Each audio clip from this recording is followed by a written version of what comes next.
welcome to the first of 4 shows in which we'll be meeting the latest group of entrepreneurs from the Block Dojo incubator program in London. On the day of their final showcase presentation to an audience of potential investors, I talked to the founders of 2 businesses that plan to monetize the work of video games influencers and to combat loneliness. You're listening to CoinGeek Conversations with Charles Miller. James Kirk has a plan to create AI-powered digital companions for his startup called Ditto. It may sound like sci-fi, but it could prove to be a real solution to a real problem. So James, I'm feeling lonely. How is Ditto going to be able to help me? Well, you're not the only one that's feeling lonely.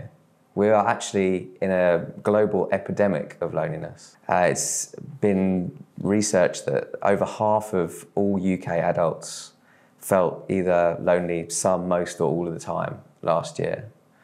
And it's not just affecting older people. Actually, 16 to 24-year-olds are the age group that now feels lonely most often and most intensely. And being seriously lonely is incredibly bad for your health. In fact, there's recent studies that show that it will have the same impact on your physical health as smoking 15 cigarettes a day. What can you do about it? Well, Ditto is providing AI-powered digital companions.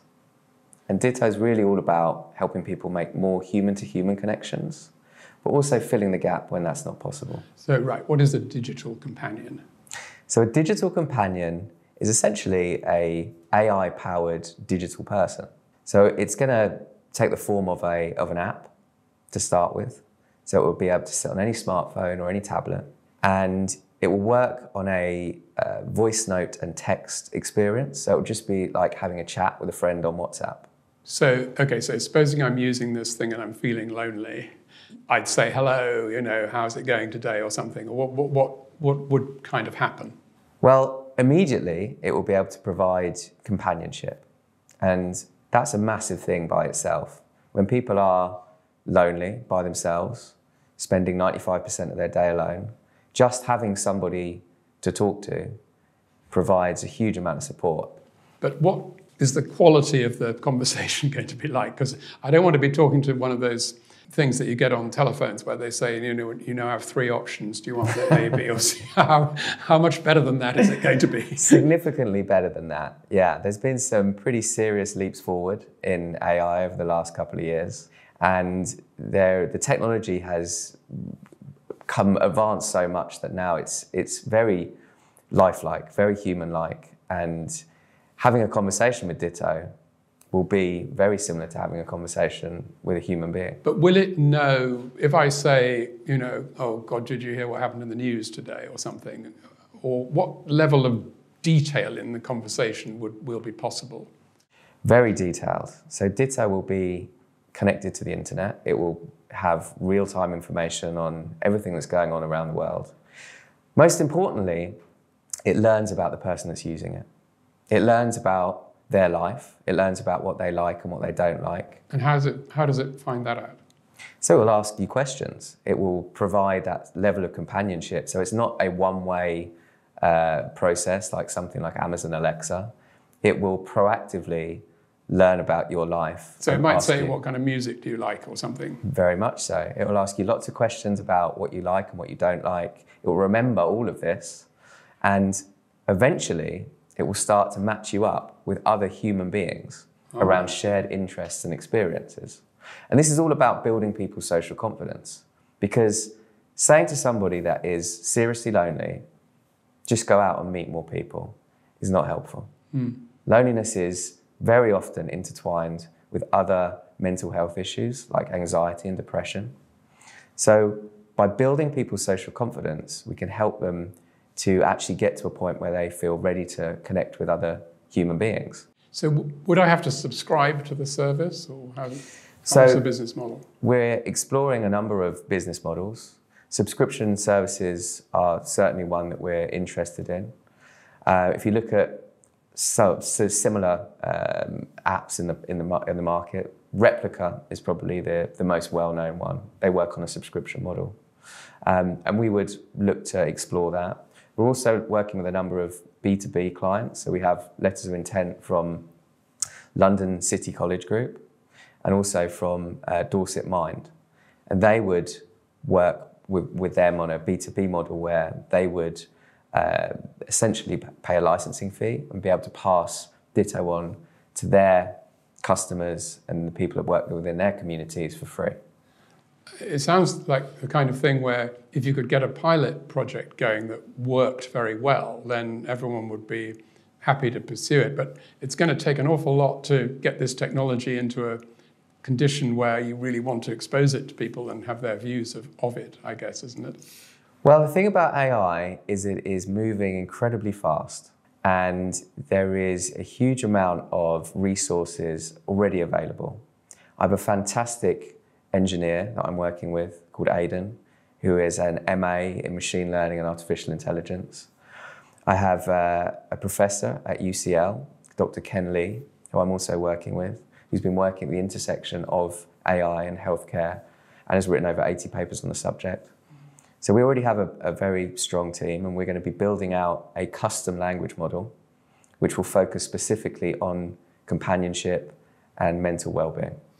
Does something like this exist in Japan already? So Japan, as you'd probably expect, have been pretty forward-thinking in this space for a number of years already. Although nothing exists at a level that we're doing it at. And I think that the big differentiator in what we're doing is that we really focus on creating more human-to-human connection. So there are apps and services in Japan, but they're much more focused on the entertainment side of things.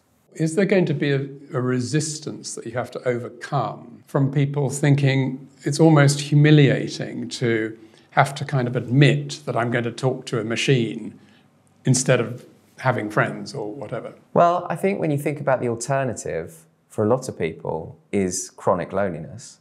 And as we talked about earlier, chronic loneliness will have a huge impact on your physical health. But do you think that, okay, you will have somebody to talk to and they will sort of know about you, but is that going to cure the loneliness? Well, there's lots of studies that show that it does. Even if it's a machine? Even if it's, and especially if it's a machine sometimes. So Macmillan did a fantastic piece of research on digital companionship for people living with cancer. And actually they didn't build any technology. They used a Wizard of Oz prototype. So essentially they gave people that are living with cancer a sort of a fake app and said, this is an AI companion. Talk to it when you're feeling like you want someone to talk to. And it wasn't. It was actually somebody on the other end talking to them. Right. And but the most interesting part of this that they found out was that when they talked to those people afterwards, they said, I could talk to this service in a completely different way than I could do with my friends and family. I could open up. I didn't have to feel like I needed to filter anything. And I didn't feel like I was burdening anyone. So there's a role for technology in companionship. It's always there. It's always going to say the right thing. It's non-judgmental. So there is many, many plus points that outweigh the negatives. That sounds incredible. I mean, I'm almost therefore going to worry in the other direction, that people will become addicted to their AI companions because they'd never caused trouble in their lives, and that the real business of dealing with difficult human beings might be kind of put off because of that. And I think that's why we focus on creating more human-to-human connections. The goal for us is always to create more human-to-human connections. Well, we haven't really talked about that. So tell me a little bit about how you're going to go from the stage of me talking to the AI version to interacting with a real person. Yeah, sure. So there's two sort of routes here. The first one is around building people's social confidence by connecting them with others around shared interests and experiences. So as you talk to Ditto, Ditto will learn about your life, and it will learn about what you like and what you don't like, what your routines are, what your hobbies and interests are. And after a while, it will suggest, instead of talking to me today, why don't we set up a group call with these other people that are all interested in the same thing that you're interested in? And that might start as a voice chat or a text chat, and it might progress to a video chat. And as that person becomes more socially confident, when they're ready, Ditto can help them to meet up with people in the real world in a safe and secure way. And through our partners, we can help with things like transport and venues. Right. You mean it might be sort of charities that deal with particular kinds of people or whatever? Absolutely, yeah. That's definitely one example. The other side of what we do is actually around allowing people to create a Ditto of themselves. Now, this sort of project actually started because I've experienced loneliness. I've seen the impact of it. My mum's in her 70s and she spends a lot of time by herself, and I've seen the impact on her mental health. Now, I could create a Ditto of myself and I can load that up with memories, stories that we've shared over the years. What, you would sort of sit in front of a camera and talk? I could input those memories and stories through voice, through text. I could input text conversations, WhatsApp chats, emails, photos, videos, music. I can even give it my voice by recording a short sample. So it becomes an extension of me and a digital memory box full of all those So she could treasure actually be talking to the AI, but it would sound like you. It would, yeah. And what happens then is that I get a notification to say, hey, your mum's chatting with your Ditto. Why don't you give her a call next time you get a chance? So again, it's about trying to foster more human-to-human connection. Incredible. Well, I wish you every luck with it, James. It sounds really fantastic. I hope it works. Thank you.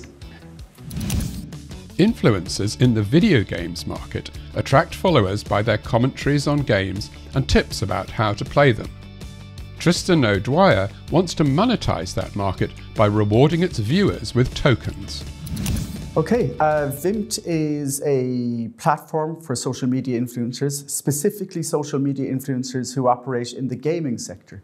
And gaming is by far the most important and biggest of those sectors. Right, so these are people who play the game and comment in a kind of attractive way about what they're doing, and people want to see what they have to say about it. Exactly, and it can be that an influencer specializes in a specific game that people are interested in, and they might watch that to get tips and become better at that game themselves. Other influencers are kind of game agnostic. They'll try new games that come onto the market, and that's hugely valuable to the gaming companies that create these games in the first place, to have these influencers playing the game and advertising their wares. Right, so that's what's going on at the moment. How does Vymt come into it then? So the problem with legacy platforms is that the top 1% of influencers get all of the traction. So they get all of the followers and all of the subscribers, and as a consequence, all of the revenue. And that, of course, is a function of how the algorithms work on these platforms. So their revenue is what? Advertising revenue? Yeah, advertising revenue. They will split the advertising revenue with the platform. But these algorithms on the legacy platforms, they reward success with further success. They push you to the top of the pile.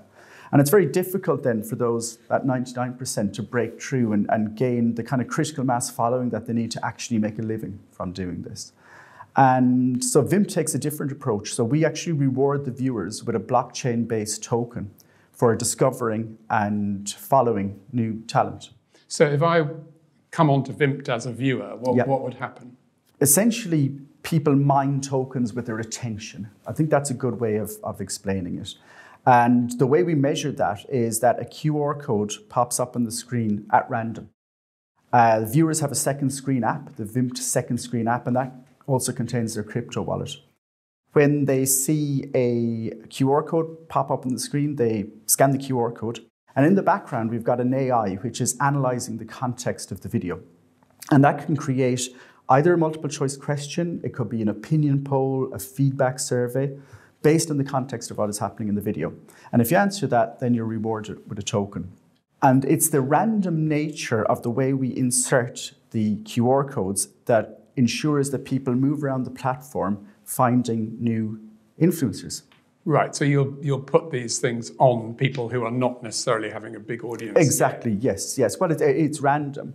And, then to prevent a max exodus, so, if a QR code appears, people scan it. To prevent an exodus, it can pop up again in a minute or never. Right. It's totally random. Yeah. And that's what ensures that people's attention, viewers' attention, is equally distributed across the platform, and therefore the advertising revenue is equally distributed across the platform. And why would I want to get these tokens? They have a real-world utility. We're still working on the tokenomics and deciding, what we want to achieve by this, but they will have a value, they will have a real-world utility. So that I could actually exchange it for something in a shop? Yes, most likely exchange for vouchers for brands. And so what's the business model? Who's going to pay for that, those rewards? So that will be relationships that we have with brands, similar to any kind of affiliate marketing. It's just that it's blockchain based. Right, so you would go to a brand that wants to attract this kind of demographic. Exactly. And you could say, if you contribute X, then your brand will be exposed to people watching these videos and stuff. Yes. And even better, we can prove engagement with that brand because we know that 20,000 people have scanned that QR code. That's what makes it hugely valuable to advertisers and brands. So you know that people are actually watching. Exactly, yeah. And they've answered a question based on your brand or whatever it is. But so if you've got this system running, why confine it to video game influencers? It just would apply to anything on YouTube or whatever. It certainly could. But I think with any kind of platform, you need to start with a niche and expand.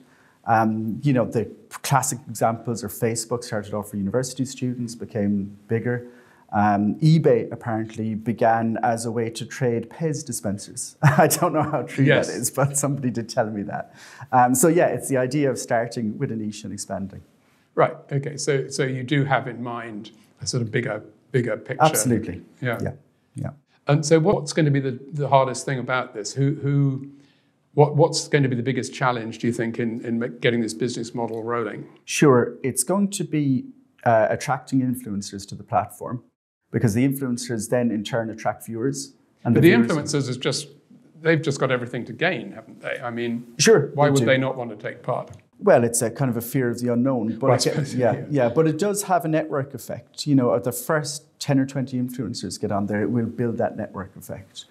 But any kind of social platform, gaining critical mass is a function of velocity as well. So it's not enough to just get your critical mass. You have to get there at a certain velocity. It's something ironic possibly in that your best bet for getting people signed up is to go to this 1% of incredibly successful influencers, because they're the ones who have the audience. But you're going to be saying, please sign up for here because we're going to take some of your viewers and give them to people who are not as well known as you are. Yeah. We want to avoid that. There is a middle market of influencers who, while they don't have that mass following, they have a committed following. And that's just as important as a mass following. What sort of a living can somebody make out of this work at the moment? Somebody in the top kind of 3,000 influencers maybe on YouTube, which is, far away from the 1%, can make a couple of grand maybe a month. I mean, it beats working in an office for most people. But then they have to be sitting there playing the game for quite a few hours a day. Yeah, they'll probably play for 5 or 6 hours a day. Because you've got somebody on your team who actually does this work. Yes, we do. Yeah, we have an influencer. Yeah, and it's her job to spread the word about Vymt and attract her network to the platform. Right. What were you doing before this? How did you get into this? It's a good question. I'm always reluctant to talk about my career because it ages me. I've been working in media for well over 20 years. I started off in broadcast. I worked for the BBC for several years as an engineer. For the last 10 years, I've been focused on the commercial side. In broadcasting? In broadcast, and became very interested in video streaming because 10, 12 years ago, I saw that traditional broadcast, linear broadcast, was being replaced by video on demand, but also what we call over-the-top streaming, so streaming over the internet. And I became fascinated with all the nuts and bolts that sit behind that, because the internet was never designed to transport video. You know, the Freeview network in the UK, or the satellite network, or the cable network in the ground, that was designed with the transport of video in mind. The internet wasn't. So we've had to kludge all these kind of various protocols and various moving parts and players and low latency streaming and backends and all that sort of stuff. And I love bringing all that together. Right, so it's sort of from an engineering and business point of view, really. Yes, yeah. You're not a video game enthusiast. No, I'm not. I'm so busy, I don't have the time to spend 5 hours a day playing video games. Well, when you've made your first billion, you'll be able to sit back and relax on your island and play video games. That's it. Thank you very much indeed for talking to me, Tristan. Thank you very much. Good luck with your project. Thank you. Thanks very much to Tristan O'Dwyer and to James Kirk, who we met first. Next week, I'll be talking to 2 more entrepreneurs about football finance and the mergers and acquisitions market. So please join me for that. But until then, thanks for listening. And from me, Charles Miller, goodbye. Hey everybody, I'm Kurt Wooker Jr. Join us live on Tuesdays at 2 p.m. Eastern Standard Time, where you can ask me questions, comments, blessings, cursings, grapes, or gropes. You can catch us live across CoinGeeks, YouTube, Facebook, Twitter, LinkedIn, and probably a whole bunch of other places too. I think the big thing here, the big innovation, is the ordinals numbering system. So utility is driven by this whole idea of springboarding us in terms of innovation by using micropayments and unlocking all these different new ways of doing things. Decentralization, the meme, as people think of it, I don't think exists at all, anywhere.